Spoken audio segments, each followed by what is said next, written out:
अंदर तो वीडियो बनाने नहीं देते तो मैं बना लिए। ਚੱਲ ਜਾਣੀਆਂ ਹੁਣੇ ਨਿਕਲਦੀਆਂ ਜਾਣੀਆਂ ਵਾ ਨਾ ਵੀ ਨਿਕਲ ਨਹੀਂ ਦਾ ਹੁਣੇ ਨਿਕਲਦੀਆਂ ਜਾਣੀਆਂ ਏ ਕਿ ਦੂਜਾ ਫੱਬ ਜਾਣਾ ਬੁਲਾਉਂਗਾ ਹੁੰਦੇ ਆ ਮੈਂ ਬਣਾ लिए ਘੰਟੇ ਦੇ ਬੁਲਾਉਂਗਾ घंटे की अच्छा झंडे निशान साहब।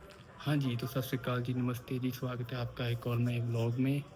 तो हम जा रहे हैं जी होले मोहल्ले पर, जो सेकंड लार्जेस्ट मेला है कह लो पूरी दुनिया का और इंडिया का भी।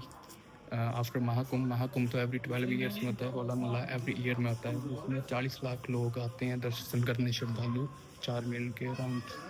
ये हमारी तैयार है गाड़ी, और गाड़ी भी तैयार है, और उसमें निशान साहब लगा लिया है।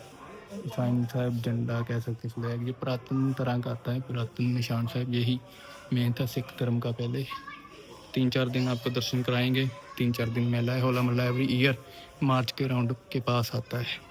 गाड़ी तैयार है, 3-4 बंदे साथ में जाएंगे, हम उनकी उड़ीक कर रहे हैं।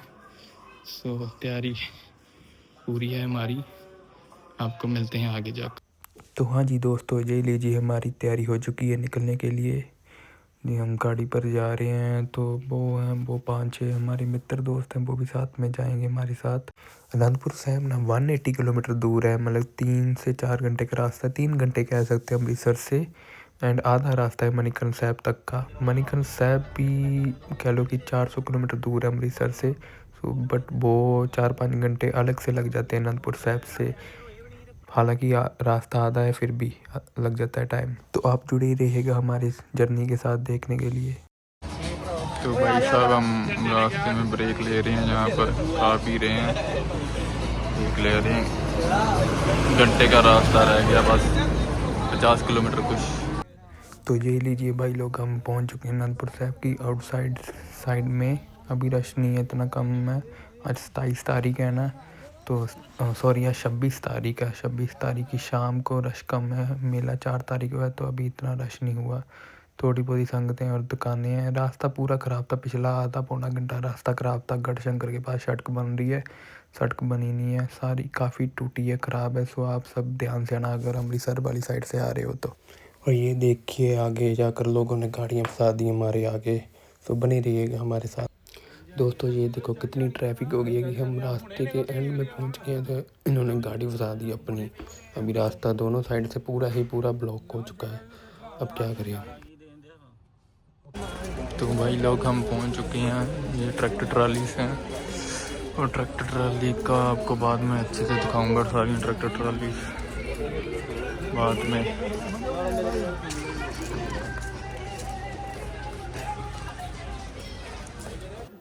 और भाई लोग ये हम रात को पहुंच चुके थे, एंड ये कुछ लग्जरी ट्रालियाँ हैं, जो लग्जरी ट्रालियाँ अमृतसर एरिया से आई थी, कुछ 15-20 थी, जिनकी कॉस्ट कहते हैं 2 से 4 लाख है बनाने की।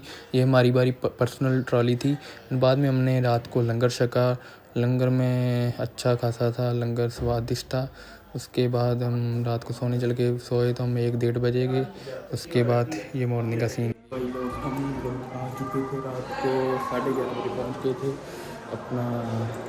हमने लंगर छका 12:30 के राउंड, और 1 बजे के राउंड सो गया, 6:30 हो गया। दर्शन करने जा रहा हूँ, बाकी लोग मेरे सो रहे हैं।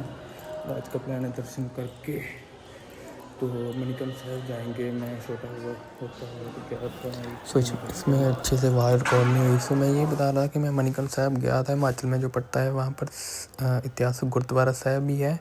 सिखिज़म सिख धर्म का और हिंदू धर्म का भी ऐतिहासिक टेम्पल है। वहाँ पर कहते हैं शिव जी ने 11,000 साल तपस्या की थी उन्होंने। तो ऐतिहासिक प्लेस है, हिमाचल में पड़ता है, तो वो भी 180 किलोमीटर दूर है यहाँ से। सो वहाँ पर जाएंगे। मैं 3-4 साल का छोटा था तब गया था पहली मरतबा मणिकर्ण साहब। और वहाँ पर एक ऐसा फिनोमिना है, नेचुरल फिनोमिना, जिससे कहते हैं कि लंगर पकता है गर्म पानी से। गर्म पानी का चश्मा है, उससे लंगर पकता है। मतलब कि लंगर तैयार होता है टेंपल में भी, हिंदू टेंपल में भी और सिख वाले टेंपल में भी। कोई आग की ज़रूरत नहीं है, आग नहीं लेते वहाँ पर। ऐसा नेचुरल फिनोमिना है, कुदरती है सब कुछ वो। तो इस गुरुद्वारे का इतिहास ये है कि जब मुग़ल राज, बल्कि पहाड़ी राजों ने और मुग़लों ने अपनी कस्में जो खाई थी वो तोड़ दी उन्होंने, मतलब अपनी गौ माता की हिंदू पहाड़ी राजाओं ने खाई थी, और मुसलमानों ने कुरान की कस्में खाई थी वो तोड़कर। उन्होंने कहा था कि गुरु गोबिंद सिंह जी से कहा था कि वो कस्में खाते हैं अपनी अपनी मतलब की मजहब की सबसे पवित्र चीज़ों की, कि वो कुछ नहीं उनके परिवार को कहेंगे गुरु गोबिंद सिंह जी के, और गुरु गोबिंद सिंह जी को बस उनको ये किला केसगढ़ किला कह सकते अनंदपुर साहिब खाली करना होगा। तो तब जाके गुरुजी ने यहाँ से खाली किया था, अपना परिवार समेत यहाँ से निकल चुके थे गुरु गोबिंद सिंह जी, लेकिन बाद में उन्होंने कस्में तोड़ दी।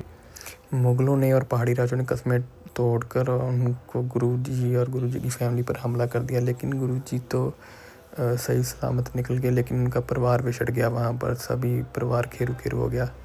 और ये सुबह के 6 बजे थे। 6 बजे के अराउंड मैंने अपना प्रसाद की देख ली और दर्शन करने आ गया। दर्शन करके बाहर का व्यू ले रहा था। अभी इतना रश नहीं था। अभी जब होला मोहल्ला आने वाला था 4-5 दिन बाद, तब बहुत रश होगा। जहाँ पर बैठने की जगह नहीं होगी, वो नैना देवी की पहाड़ी है सामने। तो नैना देवी यहाँ से 18-20 किलोमीटर दूर है। सो हिमाचल में पड़ता है ये। हिमाचल और पंजाब का बॉर्डर है, राइट। अनंतपुर साहिब पंजाब के बॉर्डर में, पंजाब वाली साइड में, और नैना देवी हिमाचल वाली साइड में। तो पहाड़ भी अच्छे लग रहे थे। अभी सुबह के सूरज नहीं निकला था, निकलने वाला था, 6:30 के राउंड का टाइम था। सुबह सुबह यहाँ पर सनराइज़ बहुत अच्छा लगता है। और ये मैं दिखा रहा था सारा अभी मतलब कि खचाखच भर जाएगा बाद में होला मोहल्ले के टाइम पर। अभी तो खाली खाली लग रहा है। तब तो कहते हैं कि तिल रखने की जगह नहीं होगी, इतना होता है, क्योंकि 4 मिलियन लोग नहीं कह सकते हम, संगत कह सकते हैं जो दर्शन करने आती है। सो 4 मिलियन हो गए, 40 लाख मतलब 40 लाख तक दर्शन करने आते हैं लोग यहाँ पर। अभी तो पूरा डिफरेंट ही लग रहा था, डिफरेंट वाइब्स आ रही थी, क्योंकि सारा खाली खाली लग रहा था, क्योंकि बाद में बहुत भर जाना था। और इसको वाइट सिटी के नाम से भी कह सकते जाना जा सकता है, क्योंकि वाइट ये गुरुद्वारा साहब एक पहाड़ को काट कर बनाया गया था। बहुत ऊंचा है, मतलब पूरे शहर से सबसे ऊंचा गुरुद्वारा है, पहाड़ पर बना है। केसगढ़ साहिब इसे कहते हैं। यहाँ पर ही होला मोहल्ला की स्टार्ट की थी। होले मोहल्ले की गुरु गोबिंद सिंह जी ने मेरे ख्याल से 1703 में या 2 में, कुछ कंफर्म नहीं मैं। एंड यहाँ पर ही विसाखी स्टार्ट की थी। विसाखी कह नहीं सकते, खालसा साधना दिवस कह सकते हैं। यहाँ पर गुरु गोबिंद सिंह जी ने कहा था कि मैं अमृत छकाकर एक प्रॉपर सिख बनाऊंगा। हर एक सिंह को ऐसा सिंह होगा जो मेरा लाखों में जाना जाएगा, लाखों में पहचाना जाएगा। सो ऐसा सिंह मैं साजूंगा, ऐसा बनाऊंगा। वो यहाँ से शुरुआत हुई थी। सो या एंड जैसे कि आपने देखा, ये गुरुद्वारा साहब की बिल्डिंग ही वाइट कलर की है, और सारा मतलब कि जो टाउन जो सिटी दिख रहा है वो भी वाइट कलर का ही था।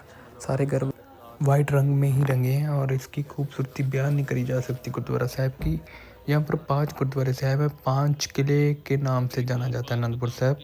सो आपको 5 गुरुद्वारों के दर्शन कराएंगे।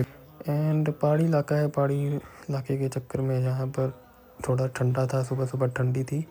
एंड अभी सनराइज़ होने वाला था, तो व्यू बहुत ज़बरदस्त था।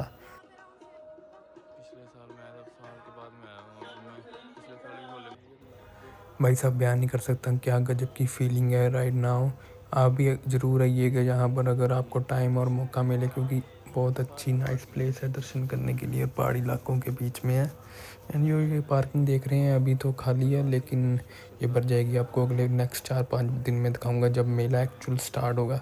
मेला वैसे एक्चुअल में आज स्टार्ट होगा, 6 दिन चलता है। 6 दिन यहाँ मतलब 3 दिन कीरतपुर साहब पास में है एक शहर छोटा सा, वो भी 6वीं पातशाही ने बसाया था, और जे 9वीं पातशाही ने बसाया था अनंतपुर साहब। सो 3 दिन वहाँ पर मेला होता है, फिर अगले 3 दिन यहाँ पर होता है। डेकोरेशन अभी थोड़ी बहुत ही हुई है, अभी इतनी नहीं हुई। डेकोरेशन करेंगे गुरुद्वारे साहब की और फिर और अच्छा लगेगा। तो आप जुड़िए रहेगा, अगले 4-5 दिन और आपको दर्शन कराते रहेंगे, और दुनिया का सेकंड लार्जेस्ट मेला आपको दिखाते रहेंगे after Mahakumbh. So after Mahakumbh के बाद, महाकुंभ का मेला तो 12 साल बाद आता है, लेकिन ये एवरी ईयर आता है मार्च में। तो यहाँ पर मैंने वॉइस ओवर इसलिए किया क्योंकि यहाँ पर गुरबाणी कीर्तन चल रहा था, स्पीकर बड़े बड़े लगे थे, मेरी आवाज़ रिकॉर्ड नहीं हुई। तो मैं ये बता रहा था कि दिल्ली से भी अगर आपको यहाँ पर आना हो इस गुरुद्वारे साहब में, तो ट्रेनें चलती हैं दिल्ली से अनंतपुर साहब की आ सकते हैं, दिल्ली से कीरतपुर साहब। कीरतपुर साहिब पास में ही है, मतलब 5 किलोमीटर दूर है। अनंदपुर साहिब की आती है मेरे ख्याल से, यहाँ ट्रेन आती है, चलती है, वो उसका नाम है वंदे भारत। तो आप सर्च कर सकते हैं। अमृतसर से भी आना हो, अमृतसर से ट्रेन चलती है दोपहर को 2 बजे, 2 से शाम को 7 बजे तक, मेरे 7 बजे पहुंच जाती है, और सुबह वापसी करती है अमृतसर को, सुबह 7 बजे होती है मेरे ख्याल से। तो एक मरतबा आती है, एक मरतबा जाती है। सो ऐसा कुछ सीन है। अंदर तो वीडियो बनाने नहीं देते, तो अंदर तो अलाउड नहीं है। अगर किसी दिन ट्राई करूँगा, बाद में फिर 1-2 दिन आएंगे दर्शन करने। जब तक यहीं पर ही अभी 4 तारीख तक, आज तो 28 है, पहला दिन है। दर्शन करके देखेंगे अगर वीडियो बन पाए। अंदर अलाउड नहीं है वैसे बनाने की। गुरुद्वारे साहब की फ्रंट साइड है, यहाँ पर पंडाल लगेगा 2-3 दिन में, डेकोरेशन होगी।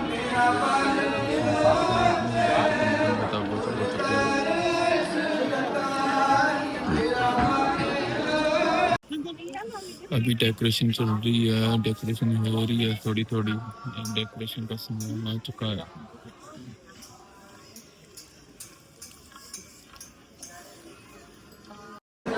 अभी तो दर्शन इतने ईजी हो चुके, मतलब आज तो 5 मिनट लगे। अगर फाइनल डे वाले दिन आएंगे, जैसे होला मोहल्ला वाला दिन 4 तारीख को आएंगे, उधर जोड़ा कर रहे इधर 4 तारीख को आएंगे, तो मतलब 2 से 3-4 घंटे भी लग सकते हैं दर्शन करने के लिए। पिछली बार 2 घंटे लगे थे मेरे को, 3 बजे सुबह लाइन में लगा था। ये हमारे जथेदार साहब हैं, मतलब अकाल तख्त साहब के, जो अमृतसर हरमंदिर साहब में अकाल तख्त साहब है, मतलब ये बहुत उच्च पदवी पे हैं राइट नाउ सिखिज़म में। सो सारे लोग इनकी सुनते हैं। एंड अगर आपको वीडियो पसंद आई तो लाइक सब्सक्राइब जरूर कर देना। तो मिलते हैं आपको नेक्स्ट व्लॉग में।